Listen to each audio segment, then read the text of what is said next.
देश में चिंतन जग जाए, देश में विचार जग जाए, लोग सोचने लगे, लोग विचार करने लगे, लोग देखना शुरू कर दें, अंधे ना रह जाएं। लेकिन अंधे रहने की मालूम होता हमने कसम खा रखी। और अगर कोई आके हमारी आंखें खोलने की कोशिश करे तो हम उस पर नाराज होते हैं कि हमारी नींद तोड़ते हो। हम आराम से सो रहे हैं, सुंदर सपना देख रहे हैं और तुम हमारी नींद खराब करते हो। ऐसे ही मुझे अनुभव हो रहा है निरंतर कि किसी को भी सोचने के लिए कहना दुश्मनी मोल लेनी मालूम पड़ती है। वह आदमी नाराज होता है क्योंकि बिना सोचे एक सुविधा है, सोचते ही असुविधा शुरू होती है। क्योंकि जैसे ही सोचना शुरू किया कि जिंदगी गलत दिखाई पड़ने लगती है और बदलाहट जरूरी हो जाती है। अगर कोई भीतर के संबंध में सोचेगा तो स्वयं को बदलना पड़ेगा, और अगर कोई बाहर के संबंध में सोचेगा तो समाज को बदलना पड़ेगा। चिंतन क्रांति की प्रक्रिया है। चिंतन शुरू हुआ कि बदलाहट अनिवार्य है, इसलिए बदलाहट की झंझट से बचना हो तो पहला काम जरूरी है सोचना कभी मत। इसको मूल मंत्र मान लेना, सोचना कभी मत। इससे बड़ी सुविधा रहती है, इससे नींद गहरी आती है और आदमी को जीने की कठिनाई नहीं उठानी पड़ती। मरा मरा जी लेता है और मर जाता है। ये हमारा हजारों साल की प्रक्रिया रही है। ये हमारी आधारशिला रही है कि सोचो मत। इसलिए कोई भी बात जो सोचने को मजबूर करे वो हमें क्रोध से भर देती है, आनंद से नहीं, अहोभाव से नहीं, धन्यवाद से नहीं। कि कोई व्यक्ति सोचने के लिए धक्के देता है तो हम धन्यवाद दें कि उसने सोचने को हमें मजबूर किया। जो आदमी हमें सोने की सुविधा देता है हम उसको धन्यवाद देते हैं। जो आके अफीम की गोली दे देता है कि ले लो और मजे से सो जाओ, हम कहते हैं कि तुमने बड़ी कृपा की, अफीम की गोली ला दी, अब हम मजे से सो सकते हैं। अफीम की गोलियों को धन्यवाद दिया जा रहा है। हम आमतौर से सोचते हैं कि जिनके शरीर है उनसे ही हमारे संबंध हो सकते हैं। हम ये भी सोचते हैं कि जो सामने मौजूद है उन्हीं से संबंध हो सकते हैं। ये बातें बुनियादी रूप से गलत और अवैज्ञानिक। संबंध बहुत लंबी बात है। दो दूर पर मौजूद लोगों के बीच हजारों मील का फासला हो और संबंध हो सकता है, वैसे ही जैसे दो आदमी आसपास बैठे हो तब हो सकता है। और अब तो विज्ञान ने इसको प्रमाणित किया। पहले तो ये सिर्फ उन लोगों की बात थी इजोटेरिक, जो भीतर की दुनिया में काम करते थे। वो जानते थे कि हजारों मील का फासला कोई फासला नहीं है। अगर भीतर से संबंधित होने की कला का पता हो तो आदमी हजारों मील के फासले से संबंधित हो सकता है। और हजारों वर्ष लोग संबंधित होते रहे थे। लेकिन अब तो विज्ञान ने भी स्वीकृति दे दी है कि ये संभावना नहीं है, सत्य है। और इस जगह से स्वीकृति मिली है जहां से आप आशा भी नहीं करेंगे। सबसे पहले रूस से स्वीकृति मिली है इस बात की कि हजारों मील का फासला कोई फासला नहीं है। टेलीपैथिक विचार के अंतर संबंध हो सकते हैं। फयादेव नाम के एक वैज्ञानिक ने 1500 मील की दूर के फासले पर संबंध स्थापित करने के प्रयोग में सफलता पाई। मॉस्को में बैठकर दूर तिफलिस में एक बगीचे में बैठे आदमी को संदेश भेजने में वो सफल हुआ। 1000 मील दूर आदमी तिफलिस के बगीचे में एक बेंच पर बैठा हुआ है।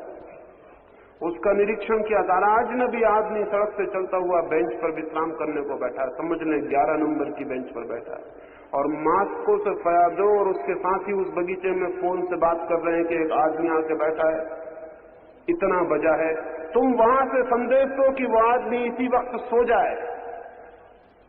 और फयादो ने वहां से अंतर संदेश दिया, मन में ही उस आदमी को सुझाव दिया उसका ध्यान करके कि सो जाओ सो जाओ सो जाओ। 1500 मील दूर।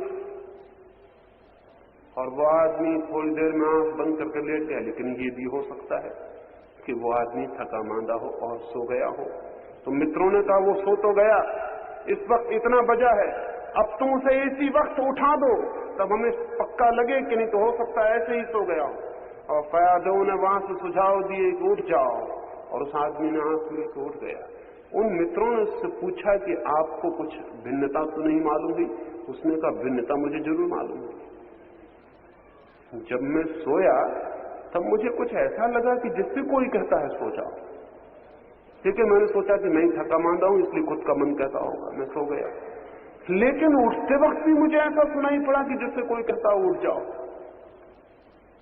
फिर तो फयादेव ने और भी प्रयोग किए। वो असल में प्रयोग कर रहे हैं इसलिए ताकि अंतरिक्ष यानों से संबंध टेलीपैथी के द्वारा, विचार के द्वारा तय किया जा सके, क्योंकि अंतरिक्ष यानों में यंत्रों के कभी भी बिगड़ जाने की संभावना है और तब सारे संबंध टूट जाएंगे। अगर एक बार यंत्र बिगड़ गया तो अंतरिक्ष में जो गया यात्री है उससे हमारा कोई संबंध नहीं रह गया। वो कहां भटक जाएगा, कहां खो जाएगा अनंत में, उसका पता लगाना भी मुश्किल हो जाएगा। तो जरूरी है कि यंत्र के बिगड़ जाने पर भीतर के यंत्र से काम लिया जाए, अन्यथा अंतरिक्ष की यात्रा बहुत कठिन हो जाएगी। उसके लिए वो काम कर रहे हैं। लेकिन एक ही समय में दूर पर व्यक्तियों से तो संबंध स्थापित किए ही जाते हैं, जो मर जाते हैं उनसे भी संबंध स्थापित करने के उपाय हैं, लेकिन वो हमें और भी कठिन मालूम पड़े। ये जान के आपको हैरानी होगी कि महावीर के मर जाने के 500 वर्ष बाद तक महावीर अपने प्रेमियों से कुछ लोगों से संबंध स्थापित किए रहे और इसीलिए 500 वर्ष बाद महावीर के ग्रंथ लिखे गए। और तब लिखे गए ग्रंथ जब इसकी संभावना खत्म हो गई कि अब कोई आदमी इस योग्य नहीं है जिससे अंतर संबंध रखे जा सके और वाणी खो जाएगी, इसलिए लिख ली जाए। हजारों साल तक ग्रंथ लिखे ही नहीं गए और वो इसलिए नहीं लिखे गए कि जब तक इस बात की संभावना थी कि मरे हुए व्यक्ति और मरे हुए ज्ञानी से भी संबंध स्थापित रखा जा सकता है, तब तक किताब लिखने की कोई जरूरत न थी। ये जान के आप हैरान होंगे कि किताब लिखना सिर्फ विकास ही नहीं है, एक लिहाज से पतन भी है। हजारों साल तक वेद लिखा नहीं गया था, हजारों वर्ष तक कोई महत्वपूर्ण ग्रंथ लिखे नहीं गए थे। ग्रंथ लिखे गए मजबूरी में। महावीर के मरने के 500 साल तक किताब लिखने की जरूरत नहीं पड़ी, क्योंकि महावीर से पूछा जा सकता था। लेकिन जब उस योग्यता के व्यक्ति खो गए, फिर उन ग्रंथों को लिख लेना जरूरी हो गया। बुद्ध के मरने के 150 वर्ष बाद ग्रंथ लिखे गए। और जीसस के संबंध में तो बात और भी अद्भुत है। और ये भी मैं कहना चाहता हूं कि आज महावीर से संबंध स्थापित करने वाला महावीर के साधुओं में एक भी आदमी नहीं, लेकिन बुद्ध से संबंध स्थापित करने वाले साधु आज भी मौजूद हैं। और जीसस से संबंध स्थापित करने वाले लोगों की संख्या बहुत ज्यादा है। और जिस धर्म के मूल स्रोत से संबंध स्थापित करने की संभावना रहती है, वो धर्म तब तक जीवित मालूम पड़ता है, और जैसे ही संबंध नष्ट हो जाता है वो जीवित संबंध नष्ट हो जाता है। लेकिन ऐसा नहीं है कि महावीर बुद्ध ने ही किया, आज भी जारी है। ब्लेवत्स्की के मर जाने के बाद एनी बेसेंट से ब्लेवत्स्की के संबंध जारी रहे। एनी बेसेंट के मर जाने के बाद भी जे कृष्णमूर्ति से एनी बेसेंट के संबंध आंतरिक जारी हैं, लेकिन कृष्णमूर्ति थियोसॉफी के बाहर पड़ गए और थियोसॉफी का मूवमेंट मर गया, क्योंकि थियोसॉफी के भीतर किसी आदमी से एनी बेसेंट के ब्लेवत्स्की के संबंध आज जारी नहीं। मरे हुए व्यक्तियों से भी संबंध जारी रखे जा सकते हैं, बल्कि जिंदा व्यक्तियों से संबंध रखने में बहुत अड़चन होती है, क्योंकि शरीर हमेशा बाधा की तरह खड़ा हो जाता है। और ये भी मैं आपसे कह देना चाहता हूं कि थोड़ा सा प्रयोग करें तो किसी भी व्यक्ति से संबंध जारी रखे जा सकते हैं। लेकिन ये दूसरी बातें हैं और इसलिए इनकी बात कभी नहीं करता हूं, क्योंकि इन बातों के संबंध में कुछ भी नहीं कहा जा सकता, कुछ भी नहीं सोचा जा सकता, और इन बातों के संबंध में कोई प्रमाण नहीं दिया जा सकता है, इसलिए इनको छोड़ देता हूं। इधर मेरी पूरी चेष्टा है कि कुछ लोग तैयार हों तो जो मैं कह रहा हूं उनको प्रायोगिक प्रमाण उसके दिलवाए जा सके, उनके संबंध स्थापित करवाए जा सके। लेकिन तैयारी तो बहुत दूर की बात है, बहुत दूर की बात है। मेरे पास आने में ही 1000 बाधाएं खड़ी करने की कोशिश की जाएगी। तो बहुत गहरे तल पर जो इजोटेरिक वर्क हो सकता है, जो बहुत गहरे तल पर नए संवेदना के स्रोत खोले जा सकते हैं, उनसे कोई संबंध ही स्थापित नहीं हो पाता है। ये पृथ्वी रोज रोज दरिद्र होती चली जाती है, क्योंकि इस पृथ्वी के पास अपने ही श्रेष्ठतम आत्माओं से जो अब भी मौजूद हैं, संबंध के सारे स्रोत शिथिल हो गए। वे संबंध जीवित किए जाने जरूरी है। लेकिन हमें तो सब ऊपर से दिखाई पड़ता है, भीतर से हमें कुछ भी दिखाई नहीं पड़ता, क्योंकि भीतर की हमारी कोई दुनिया ही नहीं है, वहां देखने का कोई सवाल नहीं। अब जो बात मैंने कही वो बात वैसी है जैसे हम अंधे के पास जाकर कहें कि मुझे रोशनी दिखाई पड़ती है, सूरज से मेरा संबंध है। वो कहेगा कैसा सूरज, कैसी रोशनी, आप पागल हो गए, कहां है सूरज, कहां है रोशनी। वो अंधा ये नहीं मानेगा कि मेरे पास आंख नहीं है। कोई आदमी ये मानने को राजी नहीं होता कि मेरे पास कोई अभाव है, कोई कमी। वो कहेगा कि सूरज वगैरह कुछ भी नहीं है। आप गलत फहमी में पड़ गए। इसलिए कई बार ये होता है कि अंधे के सामने वे बातें ही मत करो जो आंखों वालों की हैं, क्योंकि आंखों वालों की बात वो समझ नहीं सकेगा और मुश्किल में पड़ जाएगा। मेरी तो इतनी कठिनाई है कि जो मैं आपसे कहना चाहता हूं नहीं कह पाता हूं, जो कहता हूं वो मुझे लगता है अधूरा है, क्योंकि किससे बात कही जाए और बात का क्या मतलब लिया जाएगा, ये और भी मजे की बात है, और क्या उसके अर्थ निकाले जाएंगे, ये और भी मजे की बात। तब मुझे धीरे धीरे लगता है कि जो लोग चुप रह गए होंगे जानकर, उनके चुप रह जाने में आप ही कारण रहे होंगे, क्योंकि कब तक दीवार के साथ सिर फोड़ा जा सकता है। एक बोधि धर्म में एक भिक्षु था भारत में, और दुनिया के कुछ अद्भुत लोगों में से एक। वो कभी भी लोगों के सामने मुंह करके नहीं बोलता था। आप अगर उससे मिलने जाते, पहली तो बात यह है कि आप मिलने जाते ही नहीं, और बोधि धर्म बंबई आता नहीं, और आप मिलने जाता नहीं, आप जाते नहीं मिलने। अगर जाते तो आप हैरान हो जाते कि वो आपकी तरफ पीठ रखता और दीवार की तरफ मुंह रखता। कई लोगों ने उससे कहा कि आपने कौन सी तजवीज निकाली है कि दीवार की तरफ मुंह किए बैठे, हम आपसे कुछ पूछने आए। बोधि धर्म कहता है इसी में सुविधा रहती है। लोग उससे पूछते लेकिन इसका मतलब क्या है? तो बोधि धर्म कहता है इसका मतलब यह है कि तुम्हारी तरफ देखकर जब बोलता हूं तब भी मुझे ऐसा लगता है कि दीवार के साथ सिर फोड़ गए।